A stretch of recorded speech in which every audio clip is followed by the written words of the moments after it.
Hi everyone, in front of me I've got MOTOROLA Moto G51 and let me share with you how to set camera timer on this device.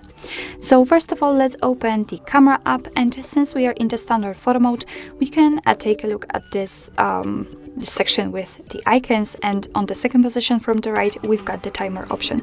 So right now this clock icon is crossed out, which means that the timer is off, but after tapping on it we can set the 3 seconds delay, I believe. Yeah, 3 seconds delay and 10 seconds delay. And after tapping on it again, the timer will be turned off. So let's begin with 10 seconds delay. Let's tap on the shutter button, and as you can see, from now on your device will count down from 10, and after that time it will simply take a photo.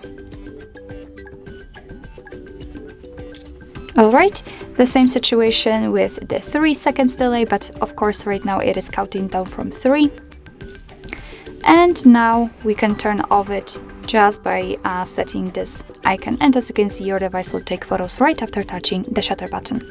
So basically that's all. This is how to set camera timer in your MOTOROLA Moto G51. Thank you so much for watching. I hope that this video was helpful, and if it was, please hit the subscribe button and leave the thumbs up.